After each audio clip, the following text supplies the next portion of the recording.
এবারের বিশ্বকাপ অনুষ্ঠিত হচ্ছে এশিয়ায়, কিন্তু যদি ভেবে নেন যে সেমিফাইনাল এবং ফাইনালে এশিয়ার কোনো দেশ থাকবে না, তাহলে কেমনটা হয়? ঠিক এমনটাই হতে চলেছে এবারে বিশ্বকাপে। গ্রুপ পর্বে আফগানিস্তানের বিদায়, বাংলাদেশ বিশ্বকাপে অংশগ্রহণ না করা এবং শ্রীলঙ্কার সুপার এইটে পরপর ২ ম্যাচে যেভাবে ব্যাটিং ব্যর্থতায় তারা হেরে গেল, শ্রীলঙ্কার বিদায় ঘণ্টা তারা বিদায় নিয়ে নিল এবং তারা নিজেদের ঘরের মাটিতে পরপর ২ ম্যাচ হেরে যাওয়ার কারণে তারা অফিসিয়ালি ভাবে এবারের বিশ্বকাপ থেকে ছিটকে গেল। বাদ থাকলো পাকিস্তান এবং ভারত। ভারতের পরের ২ ম্যাচ জিততে হবে, রান রেটের একটা সমীকরণের বিষয় আছে। অপরদিকে পাকিস্তান বলতে গেলে অনেকটা বিদায়ের দ্বার প্রান্তে, কারণ শ্রীলঙ্কার বিপক্ষে তাদের তৃতীয় ম্যাচটা জিততে হবে অনেক বড় ব্যবধানে, কারণ রান রেটটা তারা মাইনাসে 4,610 পয়েন্ট, সেখান থেকে রান রেটটাকে অনেক বাড়িয়ে নিতে হবে। অপরদিকে নিউজিল্যান্ড যখন শ্রীলঙ্কাকে ৫১ রানে পরাজিত করলো, রান রেটে কিন্তু অনেকটা পজিটিভ হচ্ছে নিউজিল্যান্ডের, +3.050। তো সেই দিক থেকে শ্রীলঙ্কাও চাইবে এবারের মিশনটা শেষ করতে জয়ের মধ্য দিয়ে শেষ ম্যাচটা, এবং পাকিস্তানের জন্য শ্রীলঙ্কাকে হারাতেই হবে এবং মার্জিনটা বড় হতে হবে।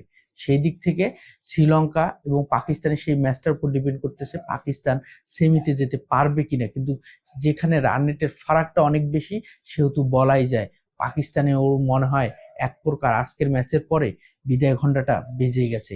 এখানে যদি আমরা দেখি নিউজিল্যান্ড খুব ভালো ব্যাটিং চিত্র যে প্রদর্শন করেছে শুরুতে, তেমনটা না। ৩০-৩৪-এ ২ উইকেট, ৭৫-এ ৩ উইকেট, কিন্তু মিরাকেলটাই যেন ঘটে আপনার ১২তম ওভারে। যদি আমরা দেখি মহেশ দীক্ষানার ওভারে, সেখানে রাচিন্দ্রা রবীন্দ্রাকে যেভাবে আউট করেন ৮৪ রানে, তারপর আমরা যদি দেখি মার্শ চ্যাপম্যানকে আউট করেন এবং ৮৪ 13তম ওভারের প্রথম বলেই দুনিত ওয়ালাগের বলে ড্যারি মিটচেলের আউট। ৮৪ রানেই চতুর্থ, পঞ্চম এবং ষষ্ঠ উইকেটের পতন।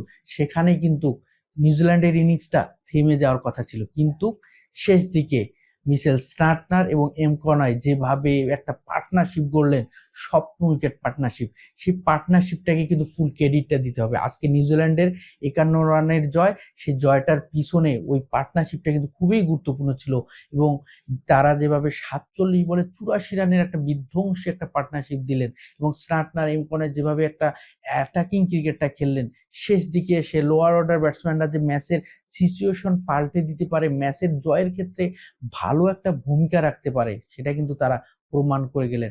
অপরদিকে শ্রীলঙ্কার বলাররা যেভাবে চাপ শুরু করেছিল ১২ এবং ১৩তম ওভারে, সেই চাপটাকে কিন্তু তারা কন্টিনিউ করতে পারলো না। এখানে শ্রীলঙ্কার বলারদের অনেক বড় একটা ব্যর্থতা।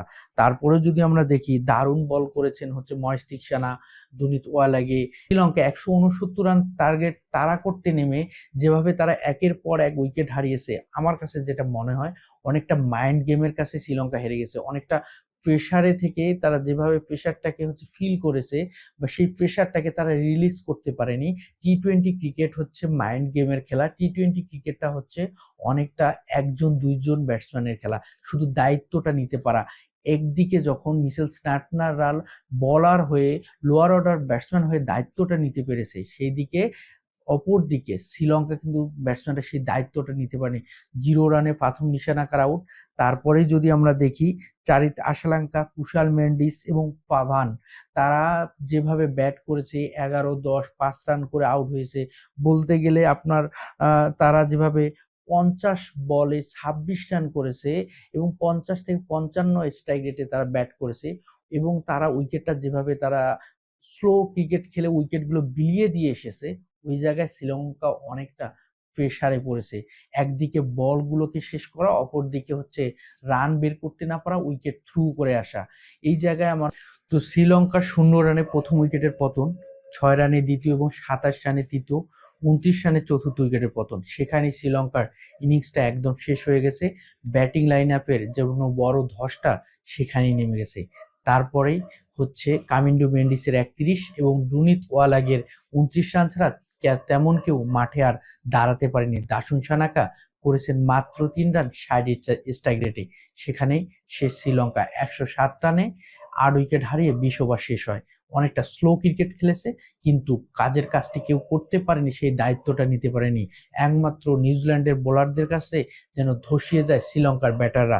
যদি আমরা দেখি ম্যাট হ্যান্ডি যেভাবে বল করেছেন, 2 ওভার দিয়ে 3 রান দিয়ে 2টি উইকেট, এবং আমরা যদি দেখি রাচিন রাবিন্দ্রা 4 ওভারে 27 রান দিয়ে 4টি উইকেট, এবং হচ্ছে মিচেল স্টার্কনার 4 ওভারে 19 রান দিয়ে 1 উইকেট, 10 ওভারে 49 রান 7টা উইকেট। সেখানেই যেন 3জন বলারের কাছে শ্রীলঙ্কা শেষ। এবারের 26 বিশ্বকাপ থেকে বিদায় শ্রীলঙ্কার, এবং পাকিস্তান শ্রীলঙ্কার ম্যাচের উপর নির্ভর করবে কে যাচ্ছে সেমিফাইনালে। সেখানে চেয়ে থাকতে হবে হয়তোবা নিউজিল্যান্ড এবং ইংল্যান্ডের ম্যাচের দিকেও। আল্লাহ হাফেজ।